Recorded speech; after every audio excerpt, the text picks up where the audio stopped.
जादुई मुर्गी। एक शहर में रोहन नाम का व्यक्ति अपनी पत्नी के साथ रहता था। रोहन लालची और कंजूस स्वभाव का था। वो कई व्यापार कर चुका था, मगर सब में उसका घाटा हो जाता और काम जम नहीं पाता। वो लालच के चलते हर सामान का दाम अधिक बताता, जिससे उसके ग्राहक टूट जाते। एक दिन नीतू की पड़ोसन नीतू को बताती है, तुम अपने पति को स्वामी जी के पास क्यों नहीं भेजती हो? उन्होंने बहुत से दुखियारों का भला किया है। आज जब वो आएंगे तो मैं बोलूंगी उनको। शाम को जब रोहन घर आया तो उसकी पत्नी ने उसे स्वामी जी के बारे में बताया और उनके पास जाने का सुझाव दिया। अपनी बीवी के कहने पर वो स्वामी जी के दर्शन के लिए चला गया। स्वामी जी जंगल में रहते थे। रोहन जंगल में जाता है और स्वामी जी को ढूंढने लगता है। रोहन को एक पेड़ के नीचे स्वामी जी तपस्या करते दिखाई देते हैं। वो उनके पास जाके बैठ जाता है। जब स्वामी जी अपनी समाधि से निकल के आंखें खोलते हैं तो रोहन उन्हें प्रणाम करता है। प्रणाम स्वामी जी।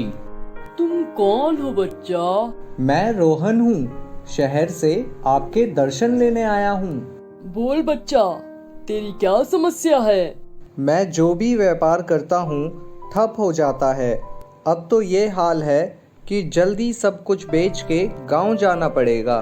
बच्चा, तू कोई भी व्यापार अगर मन में लालच और ईर्ष्या रख कर करेगा तो कभी सफल नहीं होगा।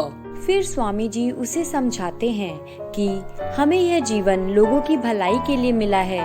अगर हम इस जीवन को ईर्ष्या और लोभ से भर देंगे तो कभी सफल नहीं हो पाएंगे। मैं आपकी बात समझ गया स्वामी जी।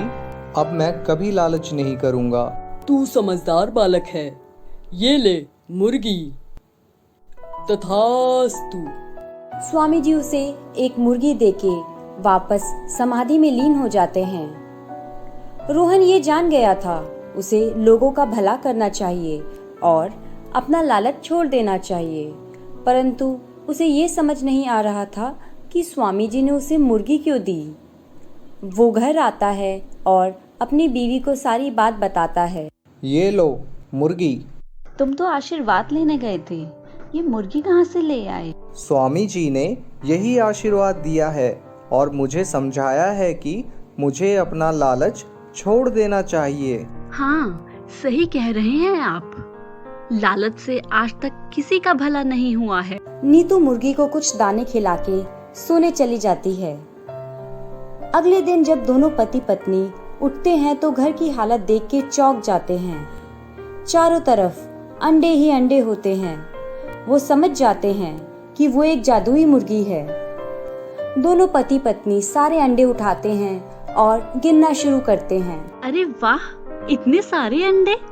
इससे हम ऑमलेट का व्यापार शुरू करेंगे। बिल्कुल, वो भी बिना लालच किए। दोनों पति पत्नी मिलके ऑमलेट का व्यापार शुरू करते हैं और बहुत कम दाम पर लोगों को ऑमलेट खिलाते हैं और जो अंडे बच जाते हैं उससे ऑमलेट बना के गरीब लोगों को मुफ्त भोजन कराते हैं। दोस्तों, ये कहानी कैसी लगी आपको? कमेंट्स में जरूर बताएं। वीडियो को लाइक और शेयर करें।